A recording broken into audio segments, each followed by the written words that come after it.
the early biography of a man of genius is seldom, if ever, accurately given to the public eye, unless, indeed, he is one of those rara avis who, with the advantages of great qualifications, inherits high ancestral distinctions.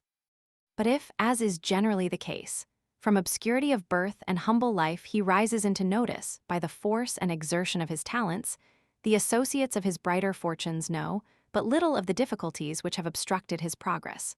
or the toils and fatigues he has endured, to arrive at that enviable point from which the temple of fame, and the road to fortune, may be contemplated with some chance of enjoyment and success.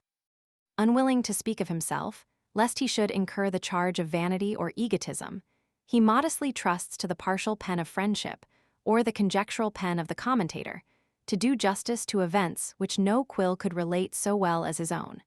and which, if impartially and sensibly written, must advance him in the estimation of society, and convince the world that with the mastery of the great secret in his power, he was not more capable of appreciating the characters of the age than familiar with the lights and shadows of his own. Honor and shame from no condition rise, act well your part, there all the honor lies. The reader will, no doubt, anticipate that the name of Bernard Blackmantle is an assumed quaint cognomen, and perhaps be not less suspicious of the author's right and title to the honorary distinction annexed. Let him beware how he indulges in such chimeras, before he has fully entered into the spirit of the volume before him, lest, on perusal, conviction should compel him to retract the ungracious thought. To be plain, he is not desirous of any higher honorary distinction than the good opinion of his readers. And now, sons and daughters of fashion, ye chameleon race of giddy elves, who flutter on the margin of the whirlpool, or float upon the surface of the silvery stream, and, hurried forwards by the impetus of the current, leave yourselves but little time for reflection. One glance will convince you that you are addressed by an old acquaintance, and heretofore, constant attendant upon all the gay varieties of life. Of this be assured that, although retired from the fascinating scene, where gay delight her portal open throws to folly's throng, he is no surly misanthrope or gloomy seceder, whose jaundiced mind or clouded imagination is a prey to disappointment, envy, or to care. In retracing the brighter moments of life, the festive scenes of past times, the never-to-be-forgotten pleasures of his halcyon days, when youth and health and fortune blessed his lot, he has no tongue for scandal, no pen for malice, no revenge to gratify,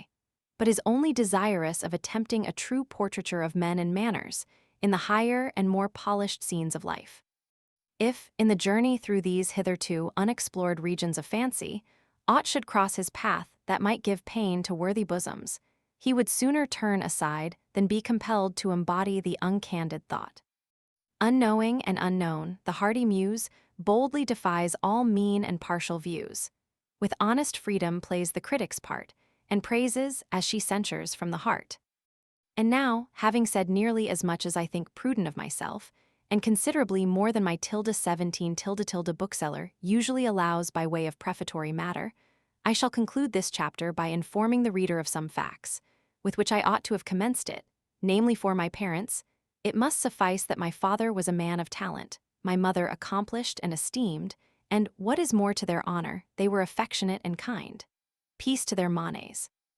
I was very early in life bereft of both. Educated at one of the public schools, I was, in due time, sent to matriculate at Oxford, where, reader, I propose to commence my eccentric tour.